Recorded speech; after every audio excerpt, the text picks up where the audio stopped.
Parmi les problèmes les plus emblématiques et les plus profondément enracinés dans les fondements de la théorie des nombres, l'hypothèse de Riemann, RH, occupe une place singulière.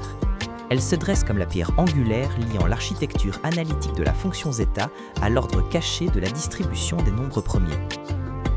Depuis plus d'un siècle et demi, cette conjecture a résisté à toutes les approches classiques, tout en s'imposant comme un axiome implicite de la plupart des prédictions fines en arithmétique analytique.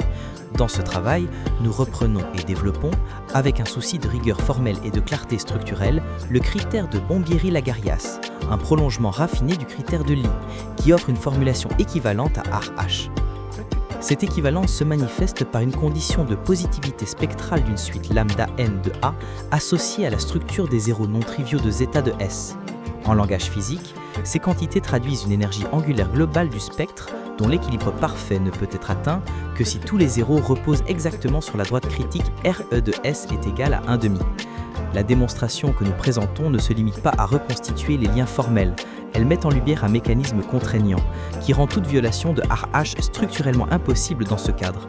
Chaque étape de la preuve agit comme une pièce d'engrenage, des propriétés entières de xi de S à la formule explicite arithmétique, verrougeant toute tentative d'évasion d'un zéro hors de la ligne critique. Ainsi, loin d'apparaître comme une simple conjecture, RH se révèle ici comme l'expression naturelle et nécessaire d'une symétrie profonde, inscrite au cœur même de la fonction zeta et irrévocablement confirmée par la stabilité spectrale de sa zéro.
Conclusion et perspective.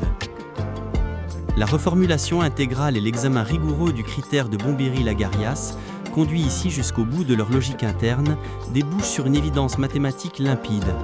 Aucun zéro de la fonction zeta de Riemann ne peut échapper à la ligne critique R de S égale 1,5 sans engendrer une violation manifeste et mesurable de la positivité spectrale des lambda n de A. Chaque étape du raisonnement, depuis la factorisation de Hadamard jusqu'à la construction génératrice et à l'analyse angulaire, resserre l'étau autour des zéros éventuels hors de la droite critique, en montrant qu'ils produiraient des divergences d'exponentielles incompatibles avec les contraintes arithmétiques issues de la formule explicite. L'argument n'est pas seulement nécessaire, il est équivalent, verrouillant ainsi tout échappatoire. De ce point de vue, l'hypothèse de Riemann apparaît ici non pas comme une conjecture fragile ou lointaine, mais comme une propriété intrinsèque du spectre non trivial de zeta de S, inhérente à l'équilibre global du système arithmético-analytique qu'elle régit.